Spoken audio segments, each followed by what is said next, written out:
to start a video. Hello everyone, it's me, Singing Guy. And now I realize that I've been falling kind of behind on the whole Nostalgia Critic thing, especially since there's only one of those up and I didn't do it, but I'm gonna try to catch up in the next couple weeks, hopefully. And in case you couldn't tell by that brief introduction, I am going to be talking about Kazaam.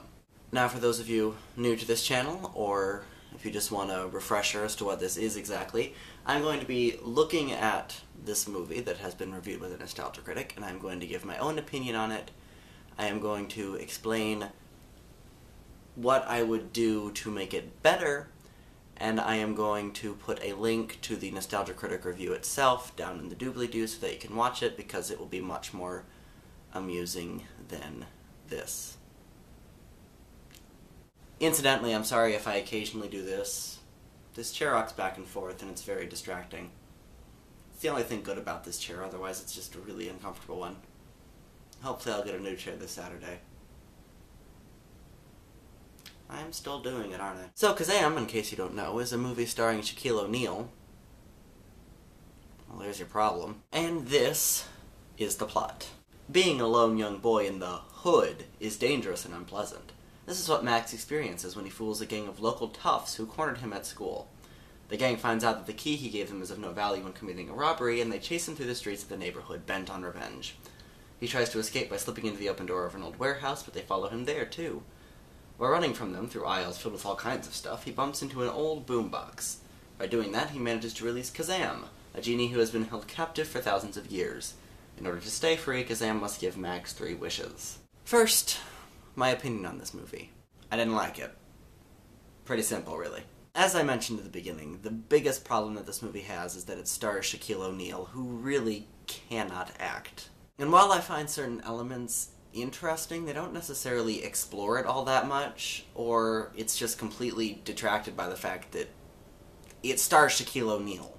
Also, another problem is that the relationship that forms between Shaq and the lone young boy is kind of... Wow, Max is back home sleeping when... Oh my god. Oh my god! Bad time! Creepy. I know that what they were going for is this kind of father-son relationship between these two. They emphasize this with the fact that his real father is very negligent and very deadbeat, as the case may be. So I think what they were going for was to form this kind of father-son relationship, but it just didn't work. And I don't know who's to blame, really. I don't know if it's Shaq, I don't know if it's the director, I don't know if it's the writer, I don't know if it's all three.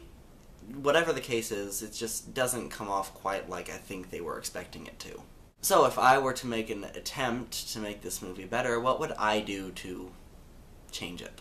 Well, first of all, I would cast somebody who can actually act in the genie role, and I think that would help the movie a great deal. Also, I think that one of the more interesting aspects of this movie is the fact that the genie actually gets distracted by the things here on Earth. He actually finds that he's kind of a successful rapper, and I say kind of because it was really out of nowhere, and he wasn't rapping per se, and it was a little confusing, but still, he gets distracted by that, and in doing so, he kind of neglects his actual role as genie. And I think this is actually a really interesting aspect, and I think I would concentrate on that more, the whole genie being distracted by worldly things. And I do think that it's good to form a relationship between the genie and his quote-unquote master. After all, they did this in Aladdin too, but in Aladdin worked partly because Aladdin's a little older, but also because the genie is obviously not human. But even if he were, it still would have worked better in Aladdin than it did here. Again, not really sure what the entire problem was, but it was still distracting, so I really don't think I would concentrate on that as much. But that's just what I would do. I'm curious as to what you would do, if you've seen the movie or seen the review, to make this movie better. So, let me know down in the comments. And also, you should check out the Nostalgia Critic review, because it's pretty hilarious. So, yeah. And I will actually be seeing you tomorrow, where I am going to review something. What will it be? Well, you'll just have to stay tuned to find out.